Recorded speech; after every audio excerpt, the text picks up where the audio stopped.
well, first of all, hello everyone, welcome to the channel if you've not seen it before.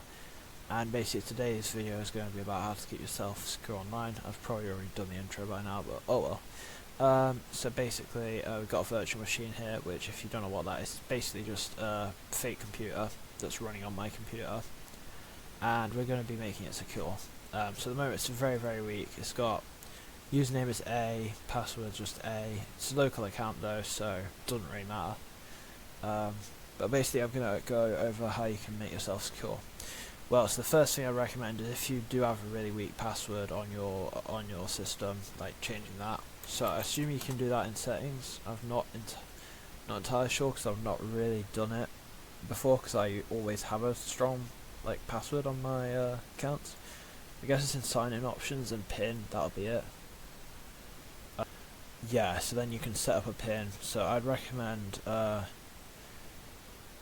or you can just change the password. So either a PIN or a password, both of them basically do the same thing. Password's just, if you've got a Microsoft account, it will be the one for your Microsoft account, so maybe you want a PIN that's different. Just in case your Microsoft account does get leaked, if your account's password's not that good.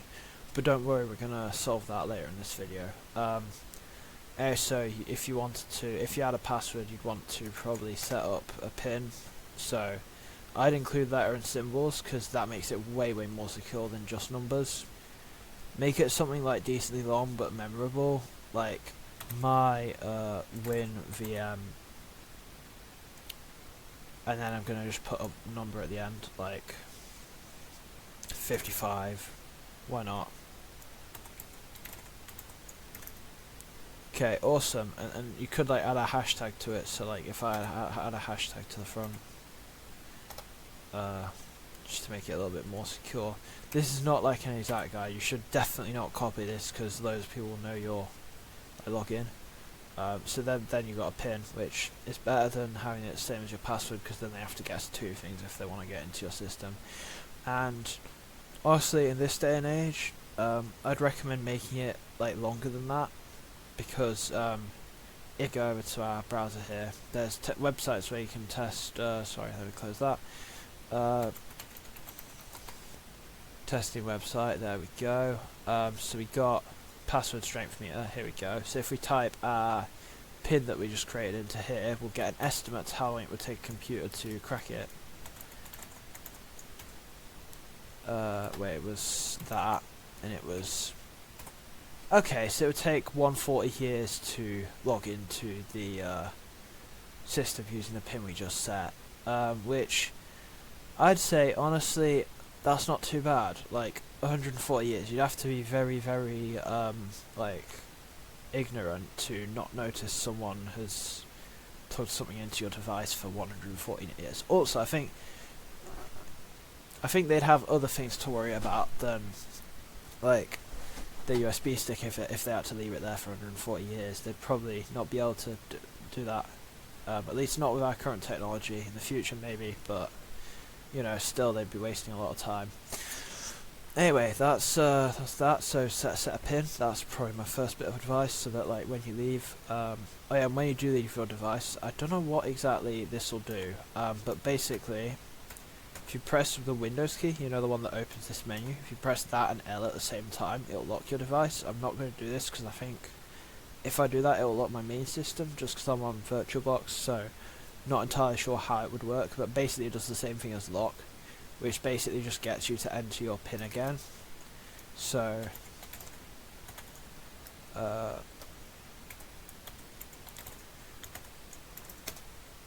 there we go, we entered the PIN and we're in, and you see for me it took basically no time to get, but a computer would take 140 years, so well, that is an estimate. So with supercomputers and quantum computing being a thing, that might change in the future, but for now that's how long it would take if someone were to try and guess your password by using a USB device that emulates USB, which is why you want a secure one, because that way they have to wait ages before they can run any malware or anything via USB.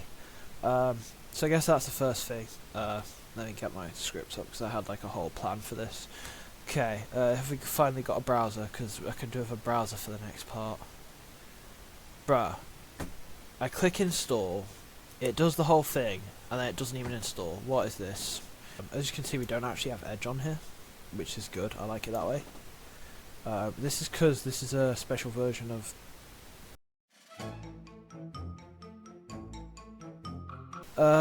you know, I'll try it. Well, oh, wait, hold on. Yes.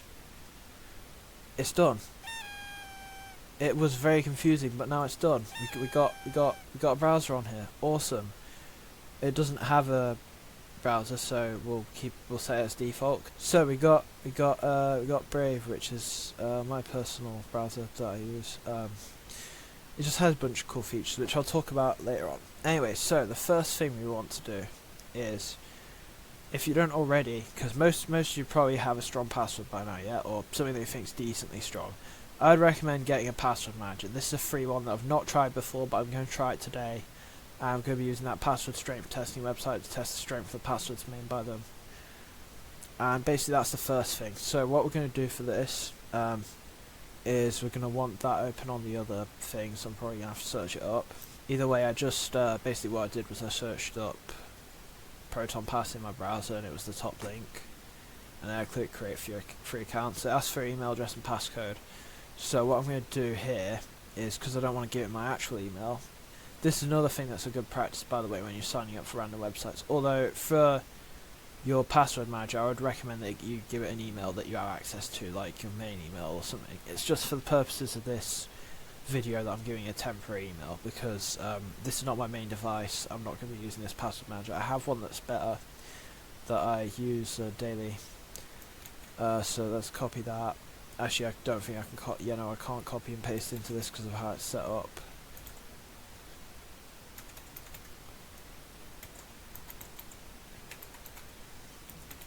So we enter the fake email address, we create a...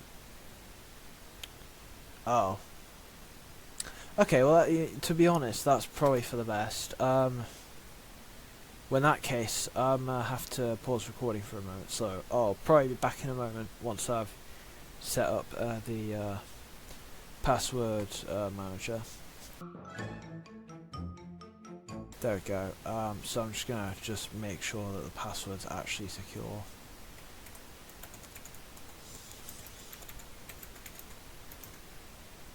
Two months. I don't think I'm actually going to end up using this, so that's probably fine, to be honest. I'd recommend you put something longer than that, and more stronger. Not more stronger, that's bad English, stronger than that. Anyway, I can probably resume capture, because I've got it set up now. So... Ew, okay, hold on, I might actually want to... So now it says install Proton Pass for whatever browser you've got. I've got Brave, so it's saying install it for Brave.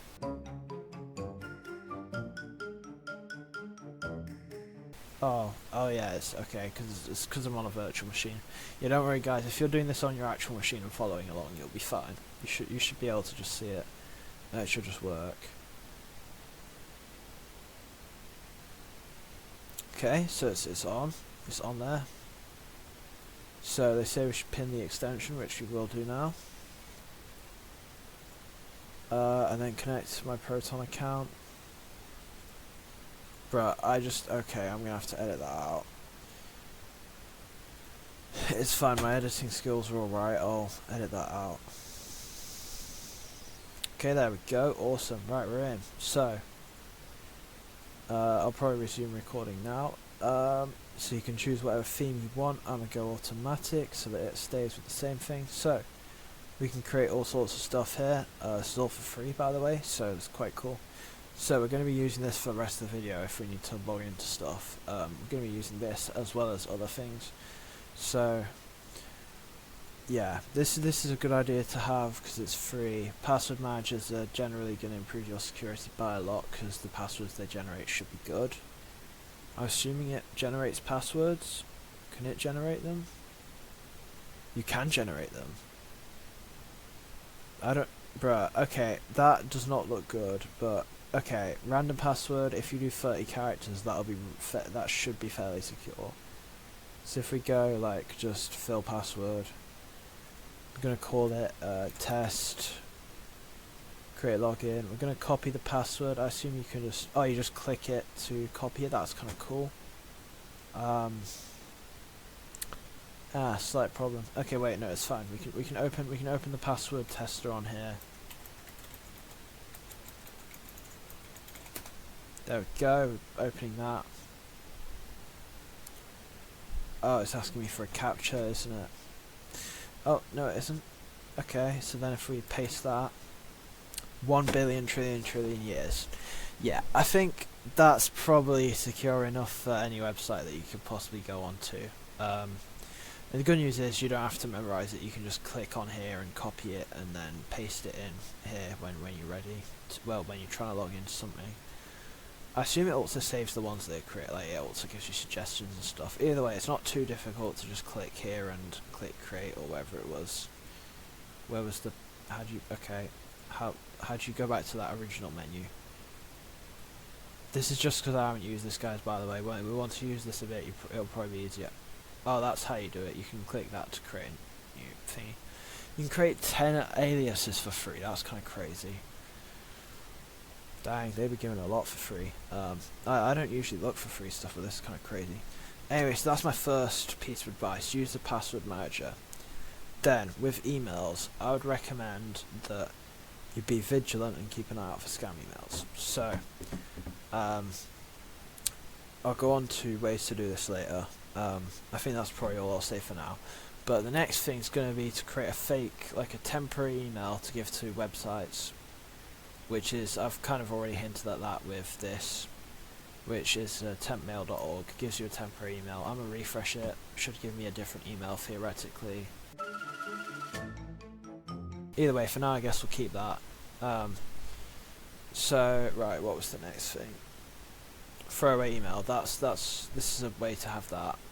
The other option is that you can just create another Google account using your phone number that you just send all your spam emails to, and then you just never look at. I have one of those.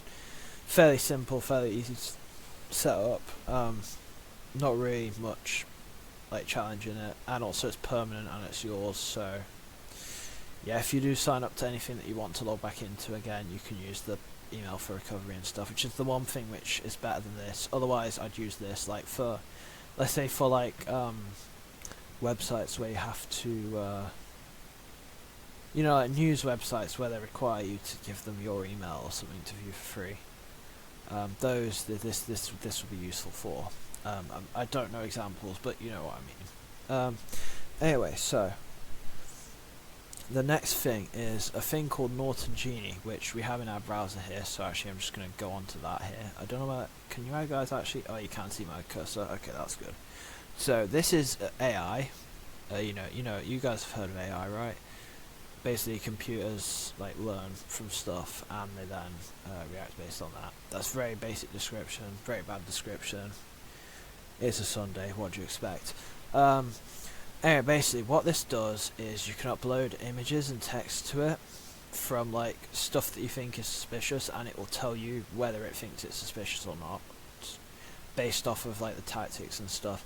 And it's from a cybersecurity company called Norton. I would not recommend their antiviruses because they're a bit overpriced and the security is less than some other options, but the free products they give you are actually decent. So this is very good for looking at spam emails and stuff and deciding whether they are actually malicious or not, or just text messages as well. Earlier today I got someone tried to send me a malicious text message, and I put it into Molthan-Hill and it was like, oh yeah, this is a scam, bro, you shouldn't be clicking on this. Yeah, I didn't click on it anyway because like it was a job fee and they were asking for people over 22. I'm not 22 yet, so yeah, don't really need to worry about that. Okay, so the next piece of advice, because I think that's probably enough into Molthan-Hill. I would show you guys an example, but I don't really have an example on hand.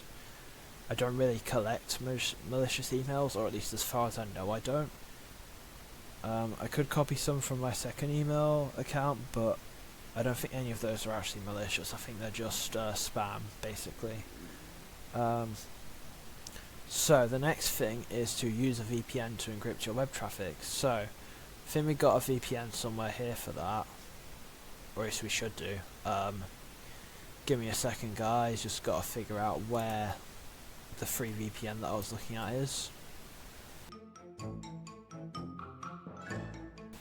Maybe there are no good free VPNs. Oh, there we go. I found a website where pop-ups are a thing. So, let's say you want to view.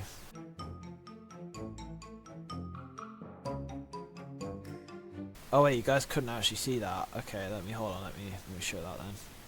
Look at that. That's the kind of thing which I'm on about. This stuff, when websites do that, this is where your throwaway email can come in handy. So I'm gonna switch over to our temporary email.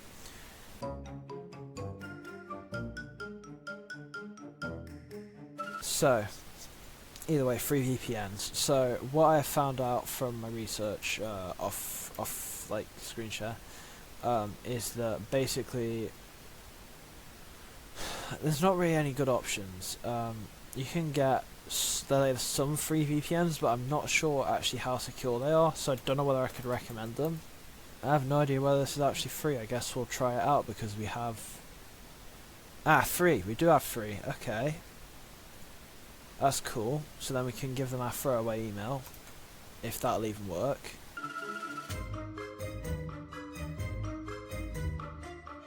Okay, so right, awesome. Let's resume capture then. So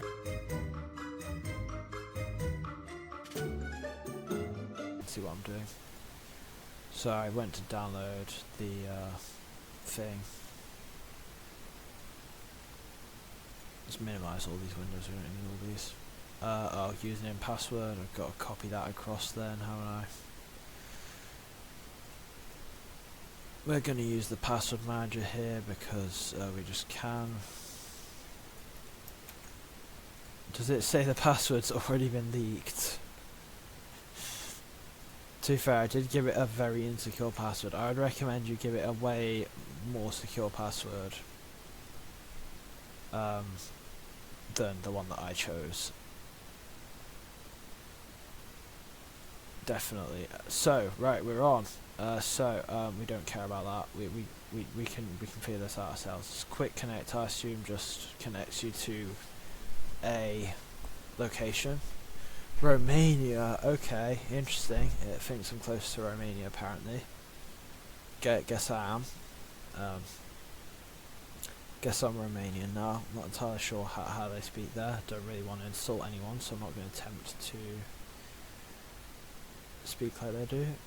Yes, apparently I'm in Romania now. You can choose a location, it looks like, which is kind of nice, but I guess... Wait, what does the plus thing mean? Upgrade to plus. Oh, so you can choose it if you pay. You can't if you don't. Okay, anyway, so for free it seems to be fine. Oh yeah, actually let's connect to the fastest then, why not? Oh, which is the one that I was already on. Okay. That's boring. Oh well. Okay, we're connected to the location. So I have no idea how secure this actually is, but it should be connected theoretically now. I don't know whether it actually works for the browser. I guess how we could do it is we could go to what is my IP and have a look at that and see where it matches up with this. I guess. Actually, before I do that, hold on, give me a second. I just got to make sure that's not actually my IP. Okay, it's not my IP. Awesome. So it is actually doing something. Which actually, to be honest, even I wouldn't be able to see my IP on my PC because I've got a VPN on there as well. But that's that. So if we go to what is my IP on this, theoretically it should match up with that if it's actually doing what it says it's doing. If it doesn't match up, then it's a bit of an issue. Come on, load. I do have to say it seems to be doing something because it's taking a lot longer to access stuff.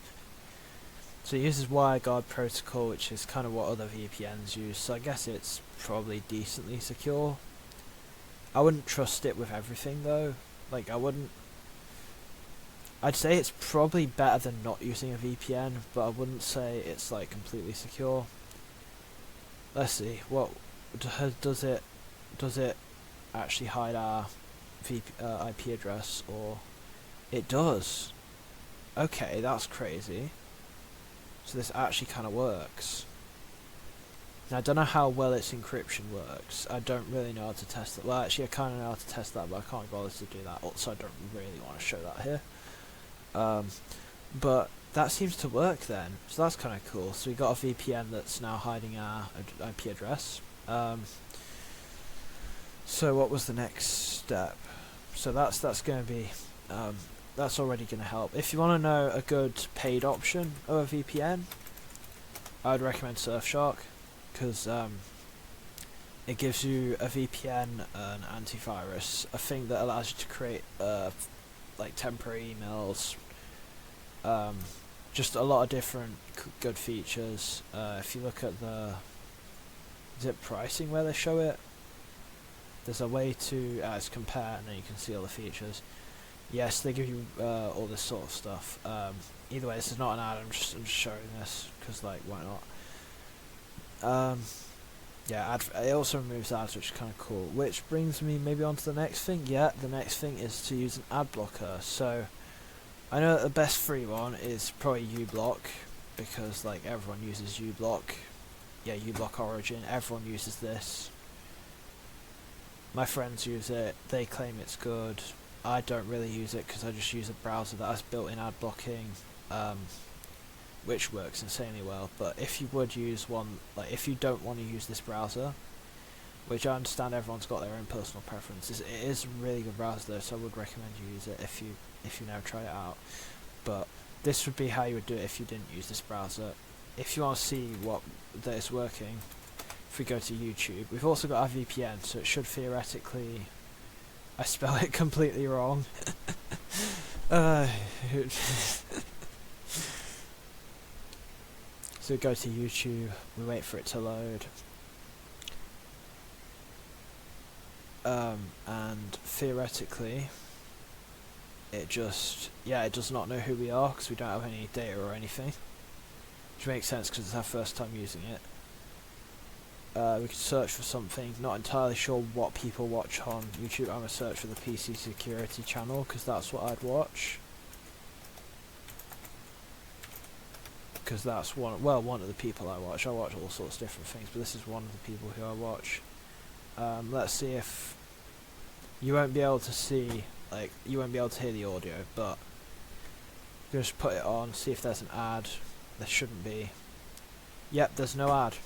So congrats guys, you can now have an ad-free browsing experience. Also, the reason why this is good is because it improves your security, because basically malware can be downloaded from ads, and if you don't see those ads, then you can't download the malware from them.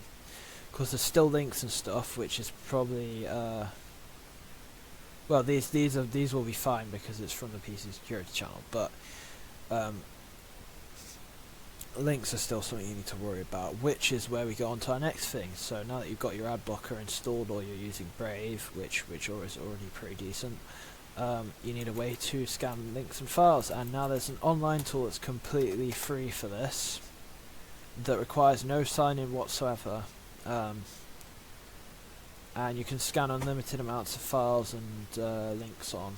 So if you search up VirusTotal in your browser, click on it, it'll load up this thing here, which looks a bit confusing at first maybe, but basically you've got 3 different options: file, URL and search. So the only ones you really need to care about are file and URL, because unless you're like searching for other malware that people have found recently, you wouldn't use the search.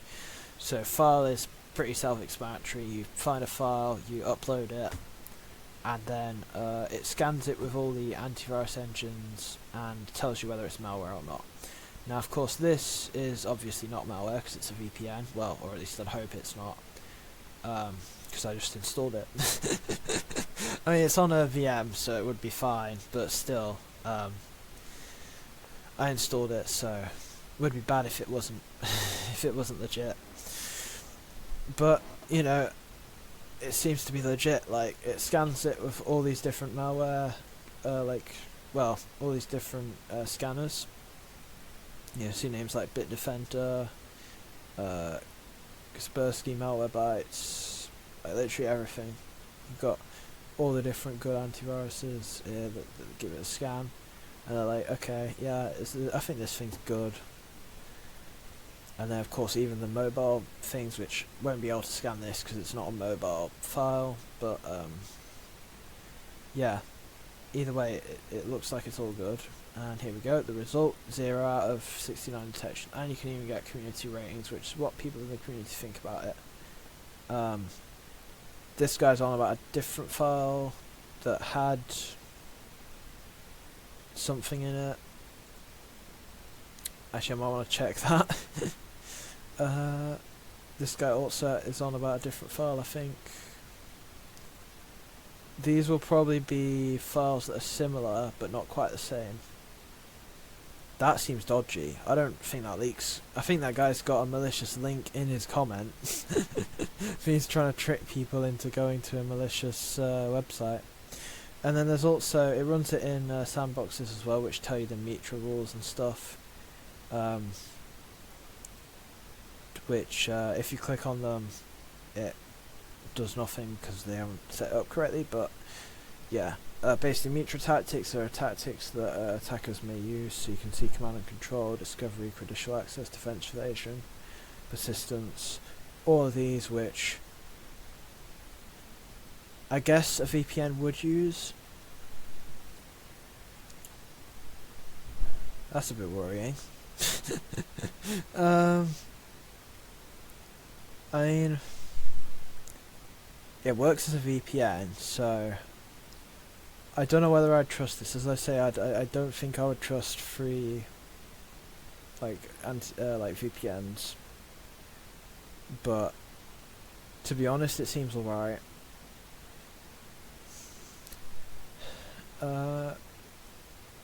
Okay, so that's either way. That's virus total. So you can upload files and scan links. So if we paste that link that dude had, that really dodgy link, that's definitely not a virus.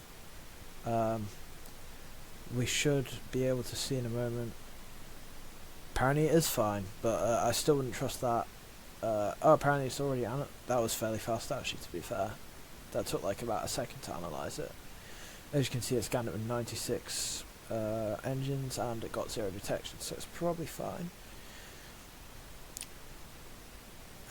Yeah, and another thing you can do is if you create a free account on this, you can explore it in ThreatGraph, which shows you the a visualization of it. So it shows you the file, all the different things that it links to, and basically gives you an idea of what exactly that's doing.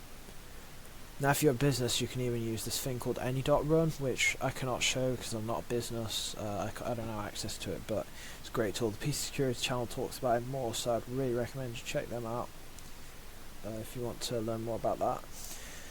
Anyway, so that's virus total. So then we come to an antivirus. So if I go back to my little browser window here, what I'd say is the best free antivirus is Bitdefender, because it has active protection for it has active protection and all sorts of stuff, and you get that all for free. Which is why I'd say it's the best free antivirus, because most of them don't come with active protection, which is basically all you need. So we're going to download Bitdefender free antivirus. That's what we're going to do next. So we're going to go ahead and download this when it's ready. Hello? Website?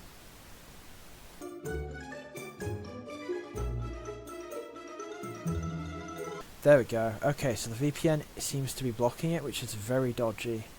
I don't know about that. Is it downloading? It is downloaded. Okay, cool. We'll start that up.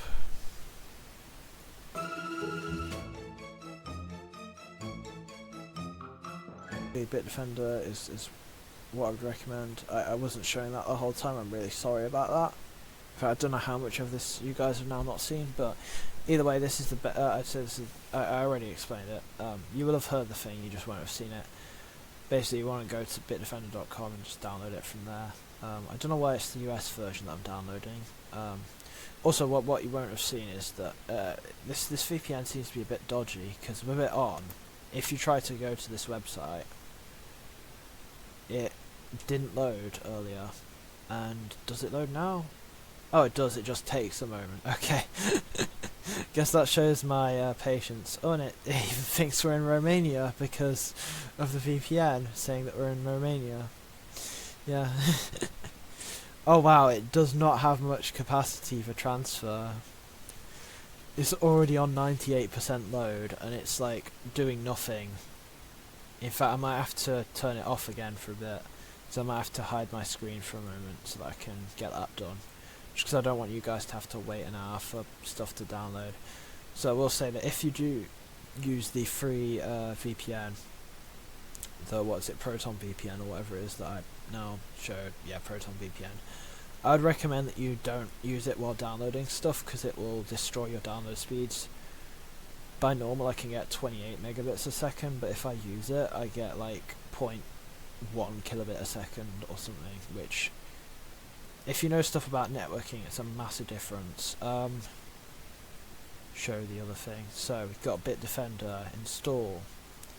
I don't know what I just ticked in the bottom left corner, but who cares? It's a throwaway machine, so it's fine. Which reminds me, actually, I should probably have backed this up before I started installing stuff on it. But you know, actually, maybe it's good that I didn't, because I could take a snapshot of it once I got everything on it, and then I could run malware tests on it every once in a while, if once I've set it up correctly. At the moment, it's not set up to run malware, so I'm really hoping that Proton VPN was not malware. I mean, it looks fine, so it should be fine, but I guess we'll find out later, actually, because we're going to have all sorts of different tools on this system by the end of this, because it's getting you guys fully ready to keep your system secure and stuff, and just showing you what tools are available, I guess, as well. So this looks like it's almost finished, which this is when I use my normal Wi-Fi, how fast it is. This shows you, like, it's just a comparison to how slow that VPN is. That's also something that if you pay for a VPN, you will get way faster download speeds. Like, you'll get uncapped download speeds if you pay for, we'll start device assessment, I guess. I assume that's free, right? Yeah, it's free. So I guess we'll have to see how long it takes. So that's also another thing about antiviruses. They can take a while to scan stuff, which I think is not great. And the main thing that we're using this for, though, is the active protection, which should hopefully give the system some extra security. Because active protection, basically what it does is it looks for malware, like as your system's running, it just looks for malware running on it all the time, constantly. So basically, if malware starts running, it'll see that it's started to run, and it should remove it. And of course, this system should be malware free because we just set it up and we've not even installed much on it yet. Okay, yeah, that's good, so that should be fine. Oh, and then we apparently need to make an account, which is fine. We got password managers and throwaway emails and stuff. I just showed my thing again. I'll have to edit that out again. Okay, okay, what are we gonna call ourselves? We're gonna call ourselves, let's create a fake ID using the password manager, because I'm fairly certain that was a thing we can make. Alias, there we go. Yeah, Bitdefender, that kind of works, I guess. What is that? What does that do? I'm not entirely sure what I'm doing here, but I guess I'll create that. Oh, wait, that's a fake email. Oh, that's cool. You can do that for free. Okay, interesting. But I guess I'll have to fill this out with my fake identity from my actual paid product, because it didn't seem to actually give us a fake ID. Yeah, so using Surfshark you can create fake email addresses and fake identities, which is kind of crazy. The fake IDs are useful for if you're signing up for stuff like, for example, this Bitdefender account, which I'm never going to use again. We're continuing with the free because I can't be bothered with the paid. Never expires. You get free devices for free. That's kind of cool. I did not know that you get so many devices for free. Okay, Windows is complaining that virus protection has been turned off. In fact, let me start sharing screen again. But that's because Bitdefender's configuring the antivirus, which will give us active protection and stuff, which is going to be better than Windows Defender's protection anyway, so as long as it's actually working. This is, I assume, the active protection, kind of, and that's telling you your status, and those are the actions and stuff, and you can install it on 2 more devices for free. Sure, let's scan the CD, why not? So, as far as I know, we should have active protection on somewhere. Ah, there we go, that's active protection. So, wait, what's locked behind a paywall? Oh, PUPs and process wait, you can't... What does Shield even do then? If it's not scanning memory, what does Shield do? Can I even recommend this? I guess it's better than nothing. The active protection probably. I don't know what. Oh, 0-day attacks. Do you get that for free? Oh, you get that for free. That's kind of cool. Okay, yeah, this will be better than the default protection then, definitely. They have a VPN for free as well. Interesting. I don't think I would recommend that because it won't be unlimited use. Even though this one's like trash, I'd still not recommend getting Bitdefenders because it will cost quite a bit. So, we already did a system scan on install, so I think we're basically good to go because we got Bitdefender installed, so that's our free antivirus. I used to use Avast, but Avast has terrible security, so I would not recommend it.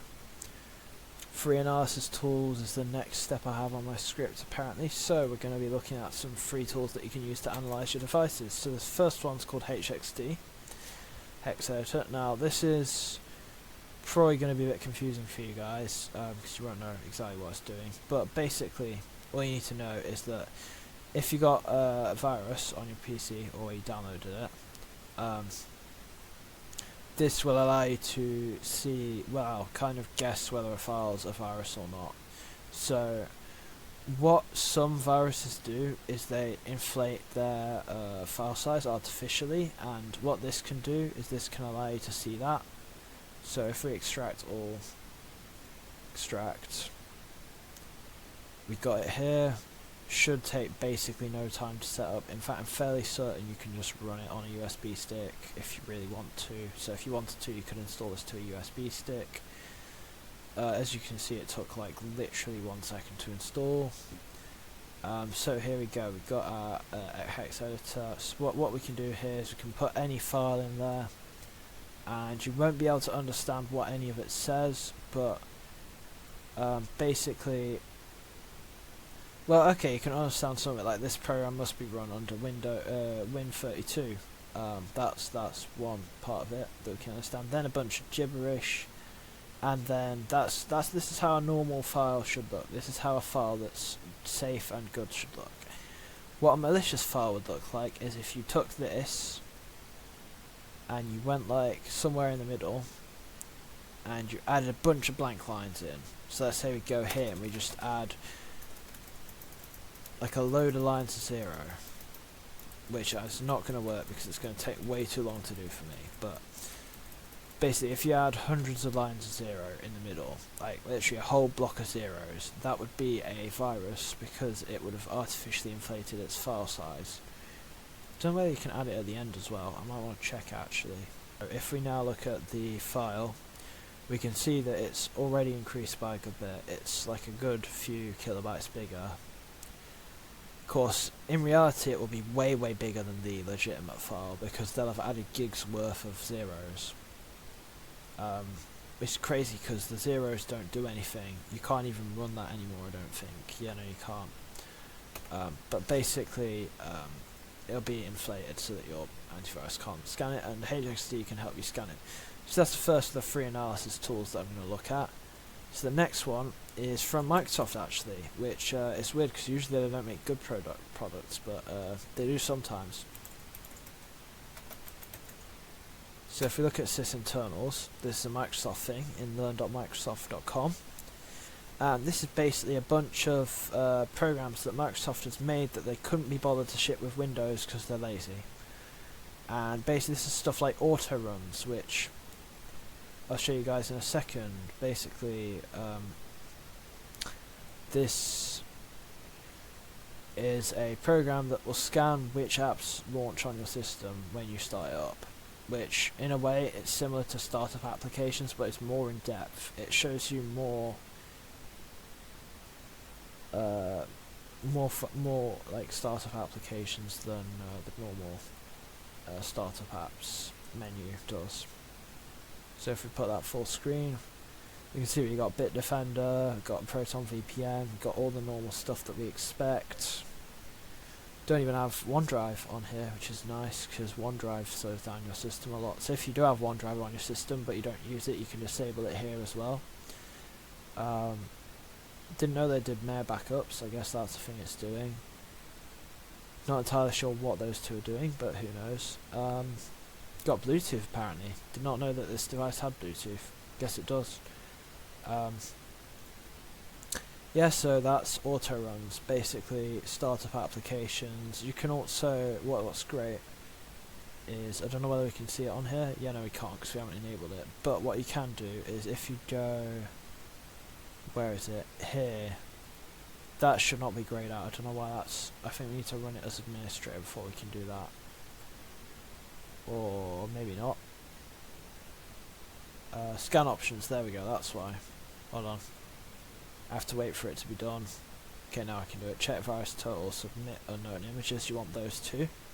Then if you click rescan, and close this because we don't need to look at that, unless you want to look at the terms and services, you click yes to agree to them. And then it's actively scanning all your startup applications and it will tell you what virus total thinks of them. I've already shown you guys virus total earlier. Scans them with all the most well-known engines and gives you a rating out of how many engines it's got, how many think it's malicious. And what is cool is that this submits stuff that has never been submitted to virus total for you automatically, which is great. So we can see that Bitdefender has one detection, which usually one detection means it's probably all good. Every now and then you'll have one false positive.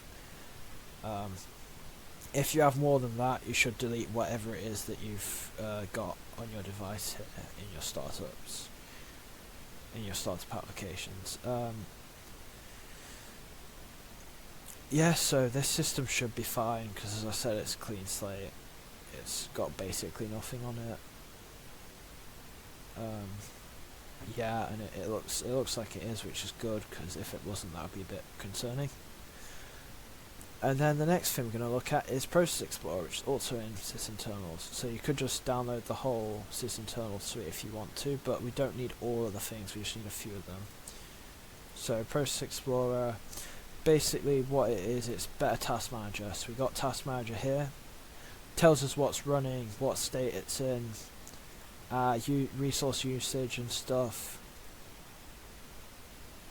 and yeah, a few basic details. Then we got Process Explorer here, which if we start up, we'll see that first time you launch it, you'll have to agree to the license and stuff. Here we go, so it's up, and then what we can first of all do is we can do, where is it? I'm not entirely sure where it is. This should usually work, but I'm trying to figure out where the actual option to enable it is. There we go, virustotal.com, check virustotal.com. It will do something to do with Edge for some reason. We'll say yes, because we don't really need to. Don't know why I tried to open Edge there, but you guys will probably have Edge on your system, so it'll probably be fine. And what this does is it looks very similar to Autoruns, is because it's the same kind of style of stuff. But basically what this is doing is it's scanning your running, like stuff that's currently running in memory, and uploading it to VirusTotal to scan for viruses. So we can see all the processes, we can see their detection rates. So this can give you an idea if there's viruses running on your system, because they'll come up in red and they'll have more detections than one. And you can then also kill them here, so there's an X button to kill them. There's a window process, like finding thing, which you can drag over a window to find the process of it. Like let's say we want to find downloads. There we go, explorer.exe. That's what that is. And it's just generally a useful tool because if you've got malware running on your system, it's got to run somewhere, probably going to be running in memory, and this can find it, and you can then kill it with this. Although I'd still recommend a restart because that actually cleans the memory fully. And not shut down and turn back on, like just clicking the restart button, that'll do that. So, what's the next tool that we're going to look at? I'm not entirely sure there's many more that we actually need, to be honest, from the free analysis tools. We've got HXD, we've got Process Explorer, we've got Autoruns. Portmon you don't really need to worry about because if you have the VPN you should be fine. But what you could use, although it's very, very technical, I don't think you'll be able to learn how to do it, is Wireshark. So if you want to have a look into Wireshark, it's free software, you can download it. It's used for cybersecurity and stuff. If you want to look into a tutorial of that, you can in your own time. I will not go over it today because it took me half an hour to figure out how to use it last time I tried, and I just don't think we've already spent a lot of time in this on this video, so I don't think I'll go over it fully. But either way, that's good for testing your network connections. There's also, where was it? PS Logged On, that was it. Rootkit Revealer is also decent. I've not actually tried that yet, but basically this will download all the PS tools, which we don't need all of them, but we do need PS Logged On. So, of course, most of these you don't want to use. You probably don't even want to have them on your system, but the one which you do want to have is PS Logged On. So if we copy the, move those two, actually, let's just move them to downloads. So if we can put those in downloads, move to downloads, there we go, cheers. And then we delete PS tools because we don't need that anymore. And we agree to the license thingy. Then theoretically that should show you who's logged on. And now what I found is a slight issue with it is that you need to run it in command prompt. So, but that's really easy. I know it may look intimidating. Literally all you have to do is type in the top of your file explorer, you know, this thing where you view your files. You literally just type in there CMD. So if we click in there, type, wait, hold on. If I can click at the correct part of it. CMD. What is going on with the system? The system's become very unresponsive, which is kind of odd. Hello? Okay, there we go, now it's letting me type CMD. Hopefully it'll be more responsive for you guys. Then in here you want to type /psloggedon.exe. You don't even need /, you just type the name of it, I guess. There you go, and it tells you who's logged on. So on ours, of course, there's only one user. If you see any more than one user, you should probably be concerned because it means that someone else is logged onto your device. You would then go to settings and not entirely sure where users has gone. Guess it's accounts, probably, right? Other users, that'd be it. So you go here, and you could probably see them in here and move them. Otherwise, there's a way to get to it from control panel. I cannot remember how to do that, but hopefully there's a tutorial on YouTube for you guys somewhere that you can find on how to remove other users from your Windows computer. So that's PS Logged On, which is kind of useful. I don't think Rootkit, I don't know how to use Rootkit for Revealer, so I'm not sure where I'm going to go over it, but it is kind of, will probably also be useful. But Bitdefender should be able to do it, and the other tools that I'll recommend in a bit. In fact, actually, we could go on to those now, because the next thing would have been create Windows, install a USB stick, but I think we need the other three tools first. So, what we're going to download is, there's this thing from Norton again, which I said don't pay for their stuff, because it's a bit overpriced for what it is. But they offer great free stuff, like Norton Power Eraser, that's completely free. And basically, what this does is, if your system's been infected, I don't care about help desk, where is it, 64, there we go. Downloading that, it'll just download an exe file, and basically what this does is it's a second opinion scanner is what they're called. Sorry, I had to think for a minute there. Basically, what this does is if you got malware on your system, you've ran your normal like antivirus scan, right? You've run one of these, maybe a quick scan or a system scan, doesn't really matter, but you think it's still there. You can run this completely free, as I said, and it'll scan your drive. I think it takes a lot less time than the scan of Bitdefender, to be honest, so you might even just want to install it because it's quicker. Of course, you want Bitdefender as well for the active protection, but this will also, and yeah, there you go, no threats found. So if it found any threats, it would tell you. It can also scan files and folders and also USB sticks and stuff if you have them on your system.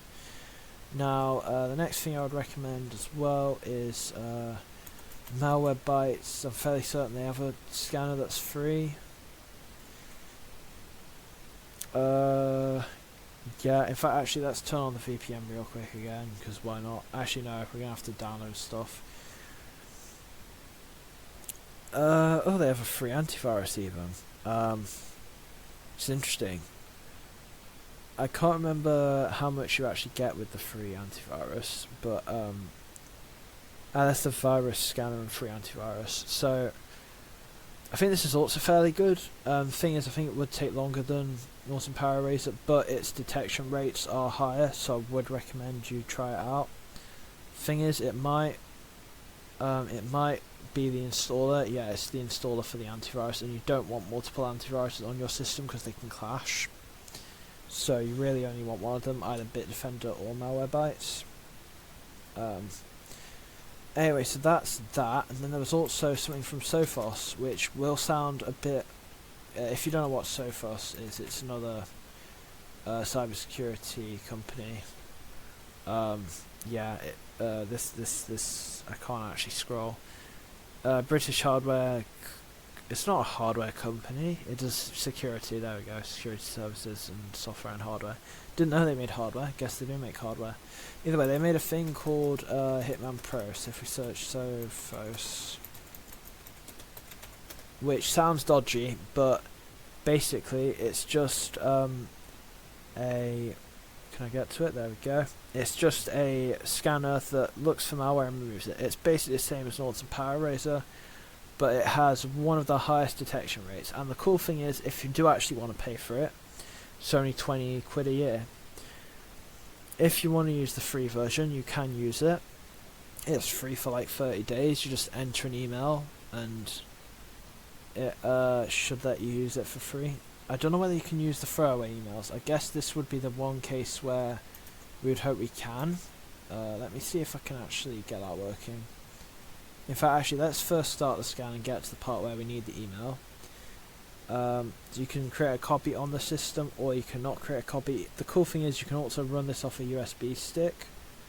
So if you want to, you can just have it on a USB stick, and it will just scan stuff for you. But yeah, basically it takes like no time to scan. Also, it closes the browsers by default, which is good as well, because if you've got malware running in your browser, it will stop running. Or if your malware's trying to open something in your browser, it will stop it. And this should take basically no time compared to the Bitdefender scan. Well, Norton was fairly fast as well, to be fair. In fact, we can close that now because we're not using that anymore. Now, these are only scanners, so they won't give you active protection, which is why I recommended having Bitdefender, maybe Malwarebytes if it gives you active protection as well. They're both really, really good antiviruses, so either of them will probably protect your system just fine. It's more like a personal preference, I guess, which one you choose, but either way this is done, and we got... Theoretically, we shouldn't have anything, because this also scans for like trackers from your browsers and stuff, and all sorts of different types of hidden malware like and threats. Which this is what you want to see, no threats found. That's the kind of thing you want to see.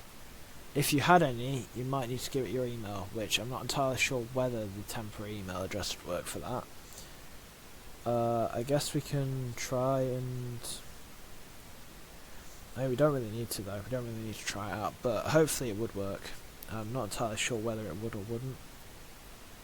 Anyway, that brings us on to the next thing, because now we've looked at all the free malware tools and like antivirus stuff, all that kind of stuff. So the next thing is to create a bootable Windows USB stick in case your device ever does get compromised and you need to start fresh, because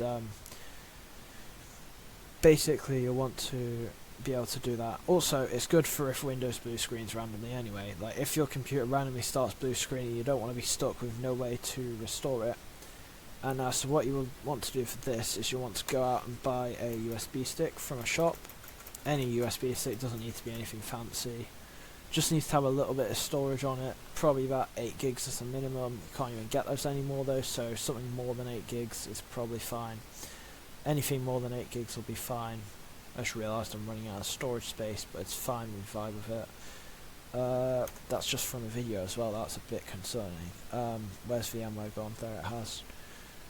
Not VMware VirtualBox, what am I on about? So if we go here, we go storage, we add a new oh, we can't do it while it's running, okay. Well, I'm going to have to stop our VM then shortly, sadly.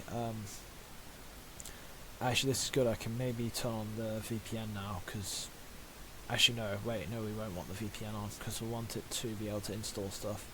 So we're going to shut down the VMware machine.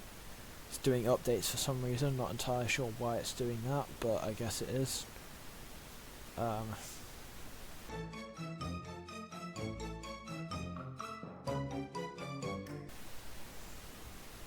Oh, that looks kind of dodgy. I guess that's how it looks when you add guest editions though.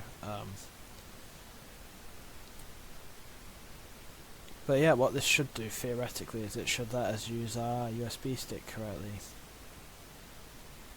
It shows a USB stick, so... Well, it says it's only 800 megs. I wonder whether maybe the static size is not the right thing. Either way, we can eject that.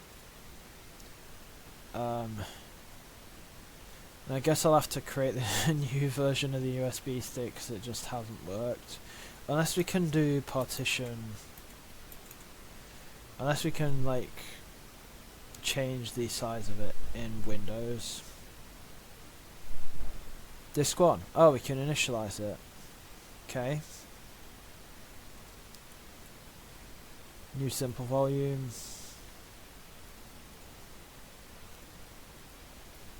Awesome. Hopefully Windows can just do that. So it's formatting. It should then become drive F. There we go. Okay, so we got a new USB drive. I did not want to open that. So there we go. New volume F. Not entirely sure what E is then. Don't know why we've got an E, but either way, I guess we got a drive E as well. Now we got the USB stick, which is cool. So then we want to get Windows installed on it, don't we? That was the next step. So what we're going to search for is Windows 10 or 11. ISO download, not ISO. It'll find the same result though. It'll find the right thing if you search for that. Download Windows 11. That's what we want.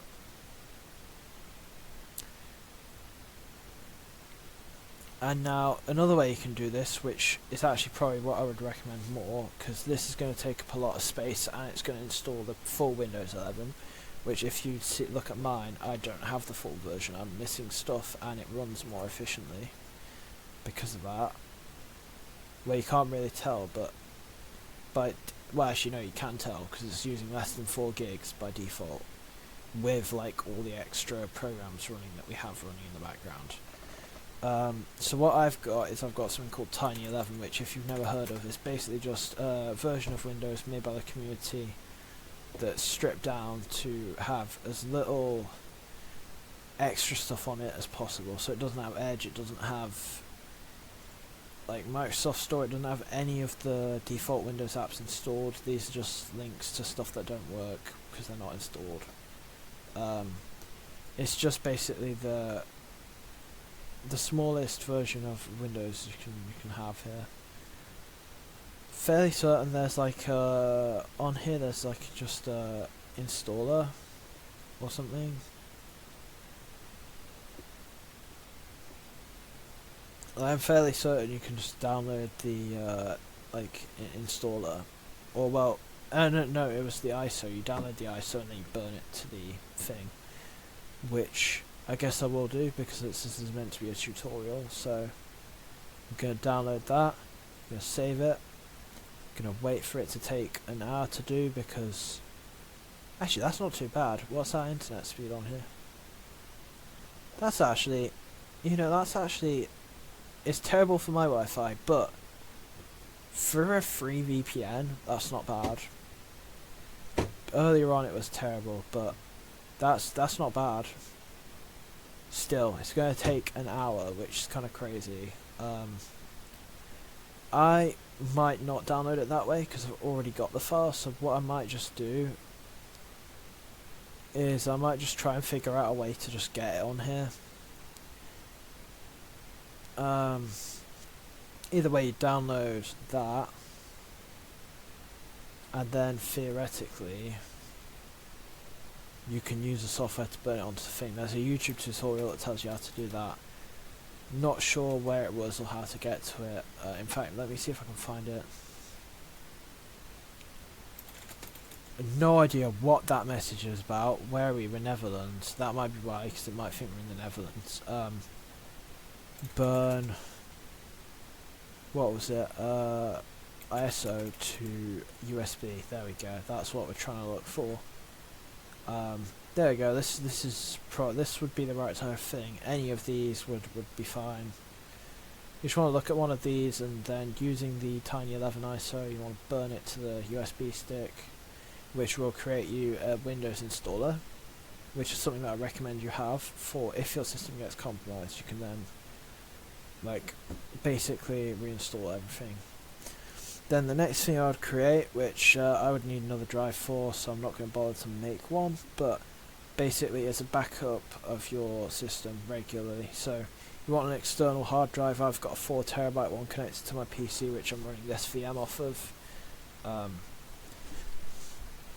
Which actually I'm wondering how it's even working, because I told it it's an SSD, which is weird. I don't know how that works, but yeah, I guess it is thinking it's an SSD. But basically you want to have an external hard drive, and you want to take a bunch of stuff that you want to copy from here. Probably just maybe your user data. You probably don't even need all your user data. Probably just the important stuff. Maybe like if you have like your password for like the password manager and the VPN, you might want to back those up. Any important documents that you got, you want to back up as well. Basically, to back up stuff, you just copy it and paste it. So let's say I was going to back up this. I'm just going to make a folder just for like an example. You shouldn't make a folder because this will just be on your main drive. That wouldn't work. In fact, I wonder whether I could just plug in a USB stick. I've got a spare 4GB USB stick, so actually I guess I could show you guys what I would do. 4 gigs should be more than enough for this virtual machine, theoretically. I don't know whether it'll be one that has a video file on there. That's the only thing. That'll be it. General U disk. That'll be it. Yep. And now it should be connected here theoretically. Hello. Refresh. There we go. So what we would do is we'd open this up. This is just the basics. You can also use software to help you with backing stuff up. But basically we just copy that, paste that into there, which might take a moment. It's fine, it's a few gigs of data, so it will probably take a moment. And this will just basically back up all our documents, downloads, contacts, everything, all our folders on our PC that we mainly use. Not our software though. So if you do have software that you would like to reinstall, you probably want to put the installers on the backup as well. I wouldn't recommend putting actual software on it because it will take a while and it will take up a lot of space. Of course, this is a 4GB USB stick, so it won't have that much space. But basically we're just going to put all the basics onto it. Like if you had images or documents, they would all be put onto this because they'd be in your documents folder by default, I think. Videos would also get copied, music would get copied. As you can see, all these folders have been copied across. The other thing I would do is create a new folder on here. Now I don't know whether I can recommend this. Then again, this device would be out of your PC most of the time, so it's probably fine to do.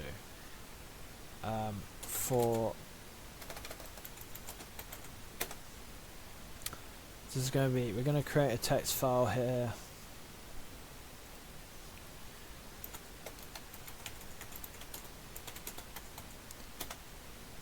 And we're going to put in our password for the password manager, which I think I've got somewhere here, haven't I? Yep.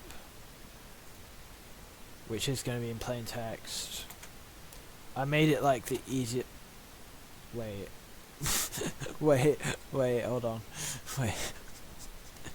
Wait, do I want to share that with people? Probably not. Yeah, I don't want to share that with people. Anyway, I copied it across to the text document, and basically that just means that if you lose your password, you can just access it there. And I may have just made a big mistake, but it's fine, we're going to cut it, so it's fine. Basically, this is now backed up, so if we eject this from our system, and I open it in the main system, I would be able to see those files on my main system, theoretically, if I can get it to load. There it is. Yep, and all the files are there, so that they're all there, which is good. So that's that backed up, and that actually only took up a few megabytes of space, surprisingly, which of course we don't have anything on this system, so it makes sense. I don't know why I just clicked that. Anyway, we don't have much stuff on this system, so it makes sense that it takes up basically no storage. But yeah, so that's what you want to be doing with your files. That'll give you a backup. You've got the installer, so you can just reinstall from the installer. Yeah, and I think that's basically it. That's basically all you would need to do to remain secure, because you can't get viruses through ads. You can't have your passwords really stolen because you've got a password manager, which you've locked securely with a secure password, which I didn't do in this case, but I'm using a throwaway thing, so it doesn't really matter. You've got an antivirus with active protection that's running in the background, keeping your system always secure. You've got a bunch of scanners and stuff that you can run if you ever get infected. You can run these and they'll scan for stuff and remove stuff. You've got a browser that blocks ads, or just an ad blocker, so you don't have to worry about ads. With infections, you're checking your emails to make sure that there's no malicious acts in those. Scanning them with Molthan-Hill, and scanning all the links with VirusTotal. You're using a VPN to encrypt your network traffic, so that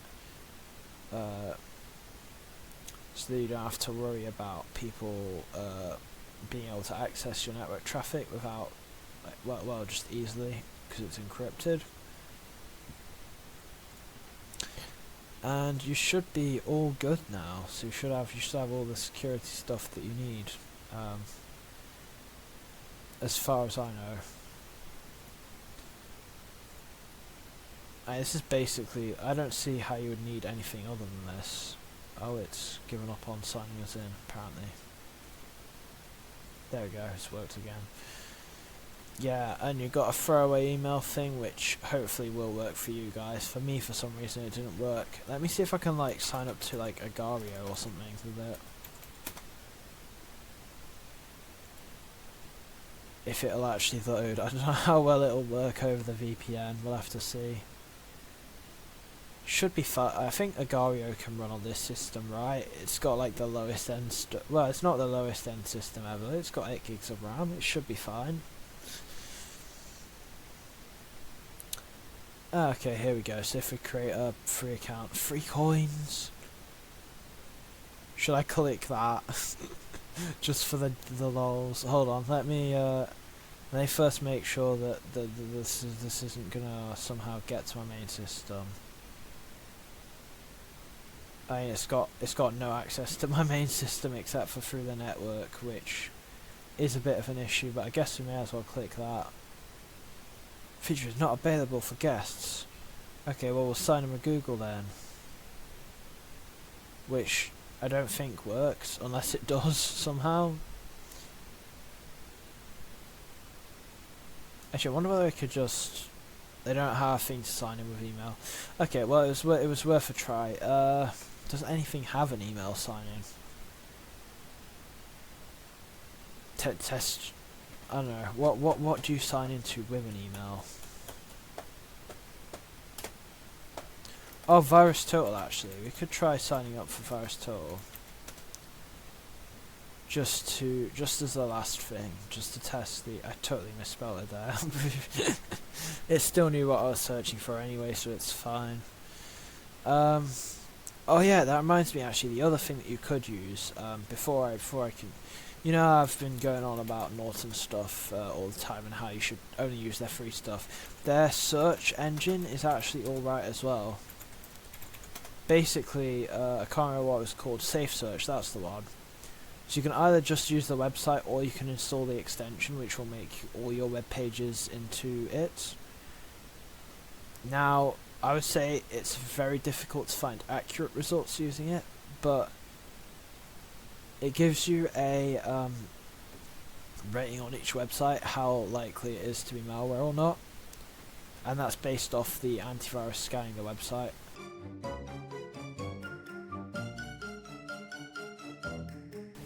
We're not using that email, we're going to use the email from the this email. We're going to use this email here.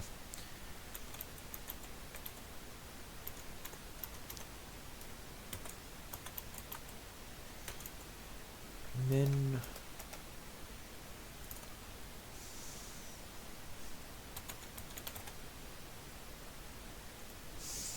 It's a valid. Okay, hold on, let me show you that, guys, because this is proof that this does work. It's valid. It says it's valid.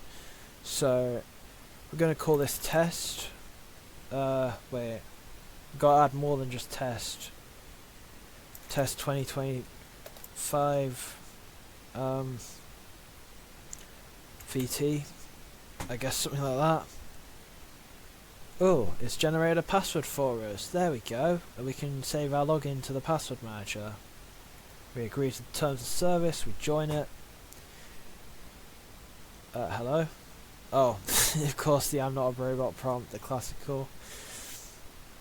Okay, I'm faced. Yeah, there's bikes in the corner of that. There's a bike there. The thing is those bikes there? Okay, well, that's definitely a bike. Because if they are, I'm actually going to be... That was a bike, wasn't it? There was a bike in that one where I thought there might be bikes, but just couldn't quite see them. That's a motorbike, that's a motorbike. That's a car. That's a lorry. Oh, come on. Right, how did I fail the capture? Okay, well...